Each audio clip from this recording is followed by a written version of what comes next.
టాలీవుడ్లోని ప్రముఖ కమెడియన్ల గురించి చర్చిస్తూ రచ్చ రవి తన ఇన్స్టాగ్రామ్లో పంచుకున్న ఫోటోల ద్వారా అతని ప్రయాణాన్ని తెలుసుకుందాం. బలగం సినిమాతో అతను ఎలా ప్రేక్షకులను ఆకట్టుకున్నాడో చూద్దాం. వెండితెరపై నటించడమే కాదు, అందరినీ నవ్వించడం కూడా ఒక కళ.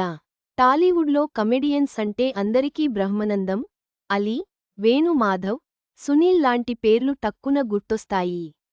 టాలీవుడ్ అభిమానులను కడుపుబ్బా నవ్వించిన వీళ్లంతా ప్రస్తుతం పెద్దగా సినిమాల్లో కనిపించడం లేదు. మరి వారి లేని లోటు కనిపించకుండా మనల్ని అలరించేందుకు నేటి యువతరం నటులు వెండితెరపై అలరిస్తున్నారు. ఇప్పుడున్న వారిలో హర్ష చెముడు, వెన్నెల కిశోర్, సత్య లాంటి వాళ్ల పేర్లు ప్రధానంగా వినిపిస్తాయి. వీళ్లంతా తమ కామెడీ టైమింగ్తో మనల్ని నవ్విస్తూ ఎంటర్టైన్ చేస్తున్నారు.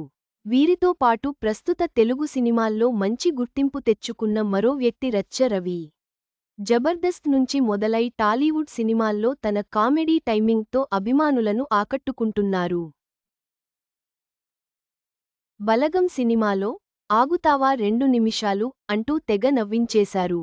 ప్రస్తుతం తెలుగు సినిమా ఇండస్ట్రీలో ఒక నటుడిగా, కమెడియన్ మనల్ని అలరిస్తోన్న రచ్చ రవి తాజాగా తన ఇన్స్టాలో ఫోటోలను షేర్ చేశారు. ఇండస్ట్రీలో వచ్చేందుకు అవకాశాల వేటలో పరుగులు తీయడానికి తీసుకున్న మొదటి ఆల్బంలోని ఫోటోలు పంచుకున్నారు.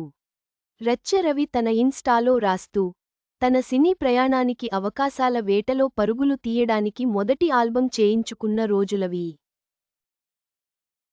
చలో కృష్ణనగర్, ఇంద్రనగర్, ఫిలింనగర్ అని ఇద్దరు మిత్రులతో హైదరాబాద్ బయలుదేరా. ఎందుకో రాత్రి గుర్తొచ్చింది కాక మీతో చెప్పుకుందామని. నా సినీ ప్రయాణం వన్స్ మోర్ ప్లీజ్, అబ్బబ్బ ప్లీజ్ వన్స్ మోర్ అంటూ మనందరికీ ఇష్టమైన వేణుమాధవ్ అన్న షో ద్వారా షురూ అయింది. ఒకసారి రాత్రి గుర్తు చేసుకున్న మీ అందరితో షేర్ చేసుకోవాలనుకున్నా. ఆ రోజు నుంచి ఈ రోజు వరకు ఒక్కొక్క అవకాశం ఒక గొప్ప అనుభవం. మీ అందరి ఆశీస్సులు 140 చిత్రాలు. ఈ అవకాశం ఇచ్చిన సినీ రంగా పెద్దలకు, గురువులకు, ప్రేక్షక దేవుళ్లకు శతకోటి వందనాలు అంటూ పోస్ట్ చేశారు. రచ్చ రవి వంటి నూతన తరం కమెడియన్లు తెలుగు సినిమాకు కొత్త శైలిని అందిస్తున్నారు. వారి ప్రతిభకు అభినందనలు.